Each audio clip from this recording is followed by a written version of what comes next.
it going, everybody? My name is RndmBlkGuy, and today on Tech Taylor we're going to be going over the Sony H.ear ON headphones and why these may be a perfect fit for you. Now, I'm going over these headphones as a way of what kind of value they can provide, but I'm going to be doing this video a little bit different. Normally when I look at headphones, I look at one thing and then I branch it off from there. And that is, can these headphones top my current daily driver?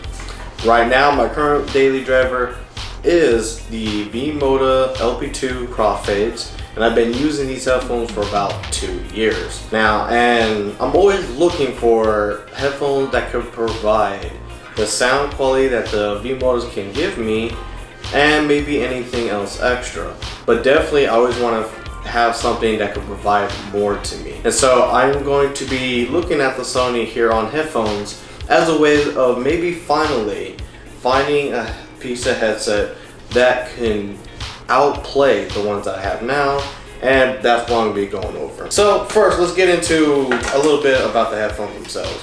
The headphones feel very nice. The construction isn't all too bad. I do feel like maybe at some points it feels a little bit too plasticky, but the cushions on the ear cups for the Sonys are actually really soft, really nice, and works really well for long term. The Sony headphones also, for me at least, have a very good way of settling on the head. The armband here doesn't command too much strength, so it's more just resting on my head and making sure that the ear cups don't kind of mess around. But as you can see, any kind of really rigorous kind of moving around, they can come off just a slight bit, but not too bad. The headphones themselves, the hinges aren't bad. Like, you know, they don't really click all too much. Kind of a little bit kind of a bendable stuff. The hinge is actually not that bad. And of course, with the clicking, you also have the headphones be able to collapse. And to me, this is probably one of the headphones' best features is it collapses to be a really small, sizable kind of object. This is pretty good for throwing these in your bag with the included case that comes with it, but more likely you probably won't use it because the case isn't really protecting anything. But if you did and didn't, you could still put this in the case and be able to throw it in your bag, and it wouldn't take up so much space, which is something I do appreciate. The technical aspects of the headphones, they sport 40mm drivers, so pretty sizable for our over-ear kind of type of headset. Stereo sound, they produce frequency response of 5 to 60,000 kilohertz. Not bad, but because of that, they are high-res audio capable. So they do provide a very clear sound, and for a lot of you audiophiles out there, they do bring out a lot out of the song, especially if you have the bigger song files like FLAC or 24-bit, anything. The headphones also come with a detachable cord, something that actually is always welcome, especially when you're paying for a high set of devices, and cords are probably one of the ones that break or worn out. It's nice that you can replace that, and in case of anything, you can pull them out if you have to. But the one thing I do like about the Sony headphones is that they actually have to click in there, so you know that they're in there and they don't actually pull out. So if you're walking by anything, or maybe someone's pulling in, like, they're strong enough to kind of stay in case you're still listening and stuff, but if you have to, they can still pull out.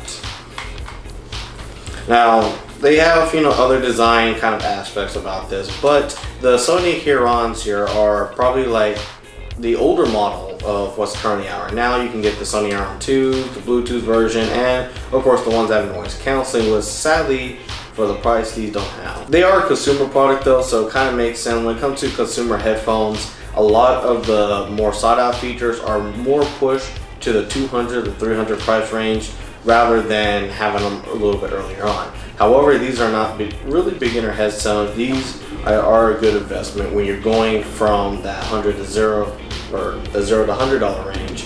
So I do feel like these are a good step up. Now, who are these headphones for? There's a lot of reasons I can go over who they can be for and stuff, but I'm going to try and pick out some of the differences. And I'll tell you this is kind of hard because when it comes to do headphones fit you as a person, a lot of the reasons could be similar to almost all of them. A lot of the reasons can apply to a lot of different headphones. But I feel like there are some things that maybe are not tied to the sound quality of the headphones that I do feel like they are the extra features that do make these stand out. And of course, let's go ahead and knock them out. The first one is portability. I would look at portability for a headset, and when it comes to these headsets, being able to collapse it to this small, really be able to carry it around, is always a welcome thing that I like to see. The portability of these headphones, being able to throw them in different types of bags and be able to carry them on, is always something that is ideal to have on a headset. And when it comes to headsets like these that are really small, really calm, really soft, even holding, that it is good that the build construction isn't too weak that you feel like they're going to be destroyed in the bag, so you don't have to worry about kind of tossing them in there. The second reason why you would probably get a headphones like this is because of the high-res audio. People still do look for that, and if you're looking at the v-moda A3, I have a video, I did this before, I'll link it up top at the cards. Having be able to run this to be able to give more power to this headset and to still keep the high-res audio going and stuff is all ideal. With this here, all you need is a player to make sure that delivers the high-res to you. Speaking of that, the third reason is I can kind of write it off. It's kind of like a personal write-off. These work well with, you know, the audio bags. If you go to Amazon right now, you can find like a little like $200 set that comes with another type of amplifier and some other stuff. And so you can use these with amplifier. You don't really need to, but again, it's always to kind of give you that better feel, that more immersive feel when it comes to music. And that's why I always use a headphone DAC. And to me, they need to work with this, or I kind of just gonna stay away from them, because it means that they can't really handle a lot of the extra power or anything else of bringing out what the headphones can actually do, which is the reason why I kind of go towards studio headphones. And the last thing I do want to say why you would probably get a headphone pair like this is because you got this nice flat cable, and it's not too bad, not too lengthy, and of course it comes with the microphone. Actually sounds pretty good. Not really such a big point, but I thought I'd mention that. A lot of cables that are not braided don't come with a little flat, and this is always kind of like a nice design aspect. And the other part with the cord as well is that the cord is one of the only ones that I know that actually tries to have a little small indentation to kind of keep in there. And the fact that it's L-shaped, it actually works out pretty well. But I do want to mention that these were probably a little bit harder to replace. You might have to buy this if something happens wrong with the headphone, because they do have that indentation and regular 3.5 aux cords don't. So just to kind of keep that in mind, if you need to like get another cord and you just have something extra, then that's one. Now we get to the question of, can these Sonys replace my daily drivers? I think I can honestly say, after using these for a month, that no, they cannot replace my daily drivers. There's a lot of good with these headphones, and these are going to be my #1 backups, replacing a lot of the other headphones that I currently own already. But when it comes down to, are they better than my current headphones? The reason why they are not, and this is one of the pretty much the sole reason that this one has to be checked off, or else a lot of the other reasons don't matter, is that they have to perform better than my current headset. And they don't. The Sonys are good, but when it comes to the v-moda LP2s, the LP2s have better bass and being able to balance the bass a lot better, not having to scale down the bass to make sure that the vocals are coming out for the right song. The headphones also have a better industrial feel to them. So even though they cannot collapse the same way and everything, they do feel like a more premium product, and you could probably get those headphones a tad bit cheaper than you get those. When it comes to listening to EDM and R&B, rap, and rock, a lot of the music that I listen to, there is a good difference. The Sonys are a little bit softer when it comes to the tone versus the v-modas, and we're talking about without the v-moda A3 coming into play. The v-modas they just show off so much of their raw power.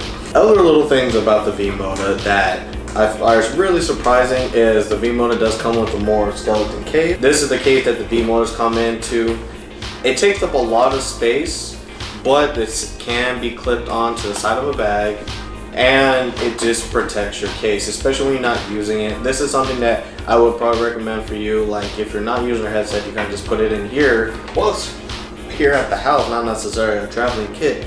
It just helps with the longevity for your product. And I've always respected that. Always liked the fact when a company gives me a better case for my investment. With that being said, the Sony headphones are really good, but a lot of the stuff that it has cannot replace the headphones that I love listening to. And in fact, after listening to these for the straight month, going back to my v-modas, I appreciated the v-moda sound so much better. It's like I didn't even listen to them before. And we're talking about 2-year headphones that are still able to beat out these, which are very new. But if you're looking for a recommendation, anything from me, I normally don't say whether a product's good or not. Normally that's always subjective. But from me and the experience that I had with it, which was very pleasant, not only when I'm traveling on the plane, you know, reading a book, watching a movie, anything at all, the v-modas are a very good recommendation for me to be able to try. And hopefully if you can get a pair, or if you can get it as cheap as I did, or if you know someone who has it, try them out for yourself to see if you really like them. Everybody, thank you for watching this video. If you really liked it, please hit the like button, and if you think anybody else will like it, please share with all your friends. I also do want to see you next time, so hit the subscribe button if you feel like I earned it, and if you just didn't like the video, it's okay to hit the dislike button, and let me know if what you feel like I could do better in order to deliver better content for you to watch. With that being said, hopefully everything that you saw today will help you make a better, more informed decision tomorrow.